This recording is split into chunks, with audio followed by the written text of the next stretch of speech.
好，再回到環球大戰線的節目現場。那最近科技圈跟資本圈可以說是有一個話題炸鍋了。過去大家有聽過一個鐵律，就是消費電子呢，早買早享受，晚買享折扣。但是現在這個律法感覺要變了，到2026年的今天你晚買更貴，好不好？這個鐵律為什麼會變呢？就是發生在現在的記憶體之亂。我們來看到用戶滿天下的蘋果 Apple， 它這兩天是無預警的呢，把公司很多的產品線全部都漲價了，而且漲幅還不少隨便看一下售價的調整，包括 iPad 都漲個要大概3000到4000元，那筆電的 Mac 更是大概有7000甚至到15000你是越是高階呢，漲得越多。反正然後包含這樣是這個 iMac 啦、HomePad， 反正就是從個人端到這個居家用的，所有都給你漲價，就差沒有手機了。大家都很害怕這個 iPhone 18系列會不會也跟上這個漲價的列車，這個我們要持續觀察。但是在保持這個蘋果尊爵不凡的人設的同時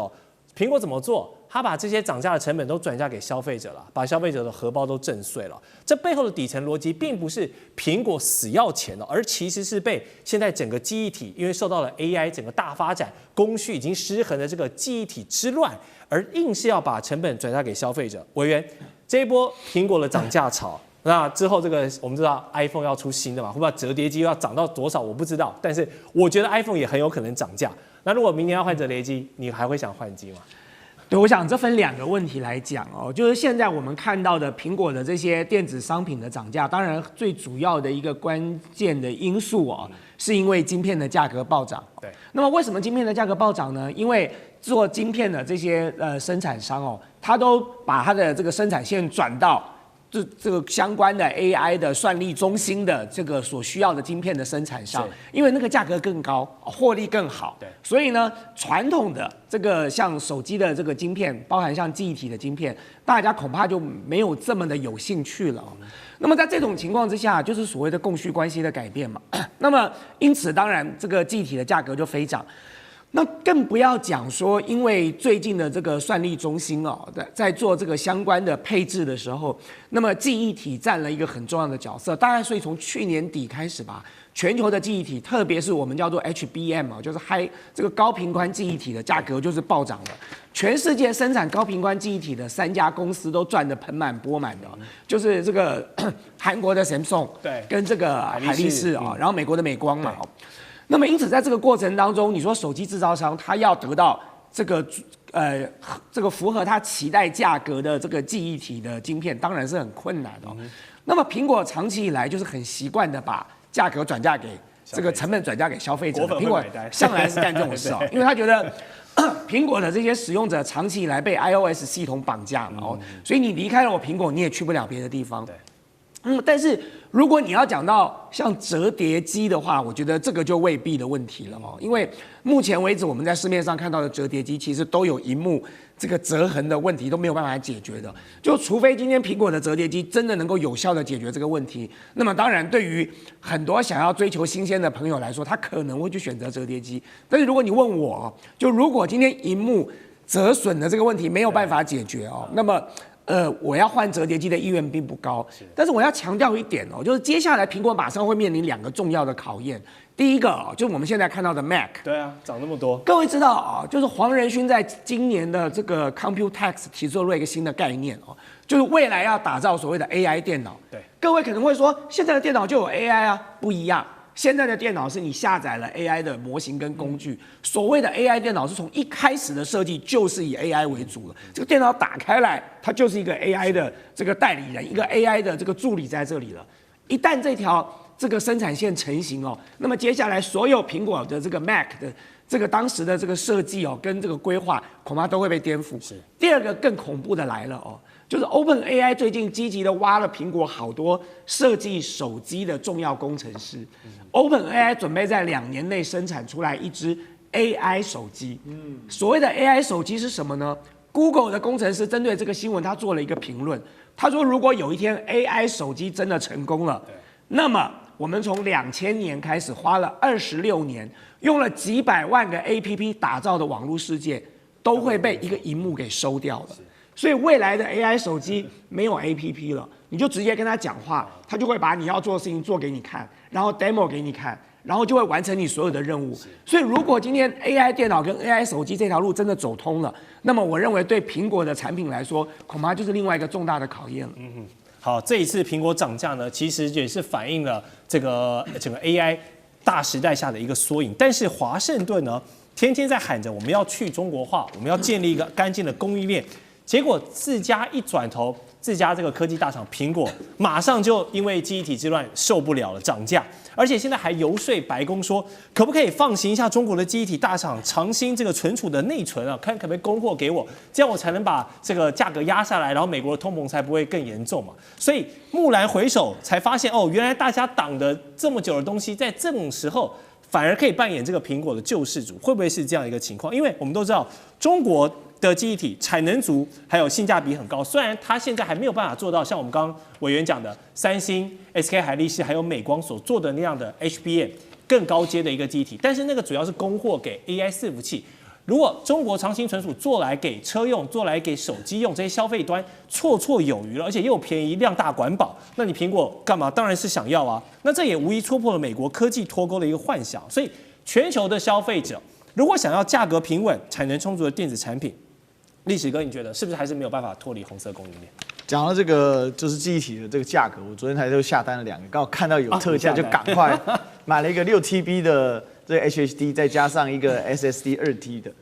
但其實真的是非常貴了，比起之前啊，比起之前因為我們自己做自媒體公司嘛，然後我們大量的內容生產，所以 HDD 其實一直都很需求量的，它就是傳統硬碟，你要堆，对，剛需。然後這個出門在外的話，因為傳輸速度的關係，你晚上要過檔什麼，SSD 也很重要，所以就發現真的是被這個 AI 給害的這個不輕啊！這個荷包縮水挺多的。那我想現在這個最大的問題就在這裡，其實不管是 HDD 或 SSD， 全球都是統一價格。那為什麼呢？因為全球的需求都非常巨大，而產量產能確實是有限。而在大陸這邊呢，它有相對成熟的製程，而且我們要問哦 ，HDD 跟 SSD 其實是非常成熟的產品，它根本就像剛才這個大千委員所說到，那個是高端的產品，對 ，HBM 是高端，對，它必須往下擠壓嘛，它事實上大家就退而求其次，甚至把架構給改了，就是為了說，因為我現在沒有，我現在即使就要出 token， 但是我要 token， 我一定要有記憶啊。所以它就形成一種互相擠壓的狀況。誰能想得到，在這個時候 HDD 還可以長成這個樣子啊？是。那這個就是一個關鍵問題。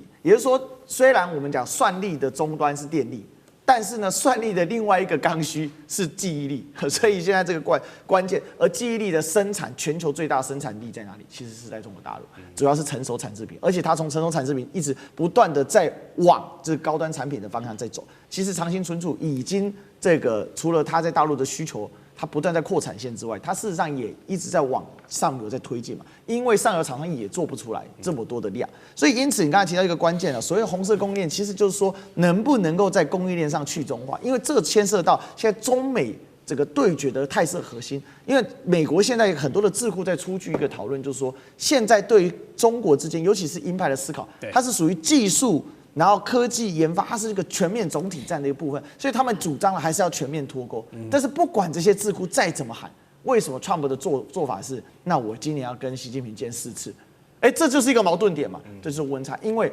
這些人只有指標，沒有實務操作內容，根本脫離不了。那實務操作內容就是，你不管是在這個算法算力上面的優化，或者是在硬體上面的一個需求，它都是非常緊俏的。而硬體上面的需求，你還是需要一個非常完整的產業鏈跟大量的生產線的產生。所以現在對於大陸的整個這些廠商的需求量，長興存儲為什麼這幾年它可以擴產那麼多？因為本來它做的其實是很下游，它的所謂的利潤是相對很低的。可是因為量大管飽嘛，那自然而然量變就產生質變。所以要脫離紅色供應鏈，不僅不可能，而且還會加深綁定。因為 AI 的這個需求是完全是未來這個目標。那最後講一點點的一個狀況。現在狀況是美方這邊呢，它出現一個問題是，它在前部做得很好，但問題是它沒有完整的工業生產體系來反饋給它的這個不斷在修正，所以它的一線操作實務方面，它還是要仰賴大量的中國廠商。而中國這邊的這個廠商呢，中國大陸的廠商，它優勢是什麼？它有整個這個產業鏈，而且它有實用應用的部分，也就是應用科學其實才是主導這一輪科技推進的一個最前沿。因此啊，我們可以看到，接下來對於這個中國大陸的產品的需求，也會因為這樣子，在這個迭代的問題呢，對大陸的產品的需求反而還會再更多更增加，而且掛鈎的更深。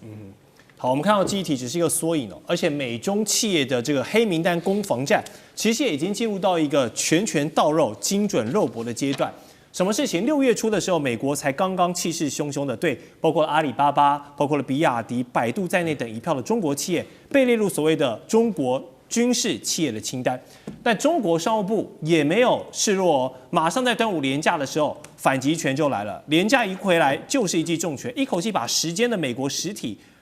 這個企業列入了出口管制的清单，封殺了你這個两用物項的出口。那從產業鏈的角度來看，這一招打的可以說是極其的刁鑽啊。我們剛剛說，像美國這樣的科技業，包括蘋果，一個記憶體之亂就已經讓你的價格壓不下去了，然後要被消費者這樣開始唾罵了。那中國商務部此刻出手，美國已經因為地緣政治而極度吃緊了更多的供應鏈的掌控力哦，會造成多大的窒息感？艦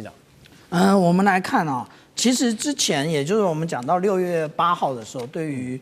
百度、阿里巴巴以及比亞迪開始進行管制的時候，對，那個時候中國大陸商務部就直接就提出了會提出這個堅決有力的一個反制措施，6月22就寄出了，6月8號到6月22號2個禮拜時間。那這2個禮拜時間，一共管控10家廠商。這10家廠商啊，我們大家好像就這樣子順着看過去。但是如果深挖裡面啊，那不只是極其刁鑽，而且拳拳到肉啊。為什麼我們講到拳拳到肉？第一個，有一個叫做 L3 Harris， 那也提供了台灣，例如說，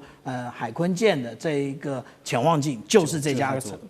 家公司做的。那他之前還講說，他的潛望鏡先借給了海坤艦。那這個是我們講到說，第一個管制它。那這個是大家一看就知道。但是呢，它後面還有一個艾維奧克森。那大家看這個公司好像不知道他在做什麼。但是它其實最重要的產品，也就是第一個就是無刷的直流馬達，第二個也就是有刷跟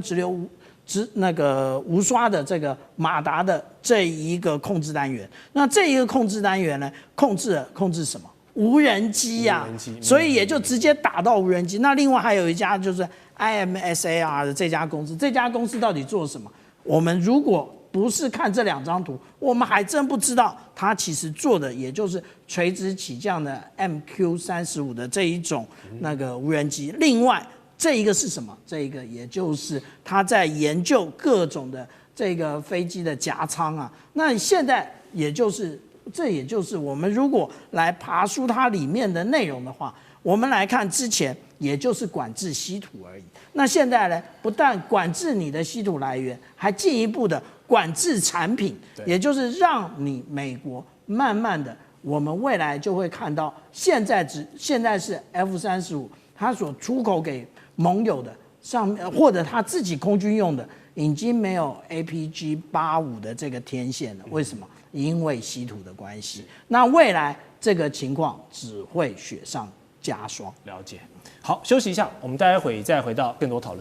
觀眾朋友們，我們要開會員頻道啦！因應呢美中、中東還有印太的亂局，你看到的是新聞，我們看到的是背後誰在操控這個世界。加入會員可以取得獨家視角的通行證，你將優先取得更深的觀點判讀，包括了核心真相分析、歷史脈絡拆解、局勢推演邏輯。同時解鎖會員勳章、優先互動權、問題解析、幕後花絮，支持我們制作高品質的影片。點擊下方的加入鍵，一起成為戰友吧！我們會員頻道見。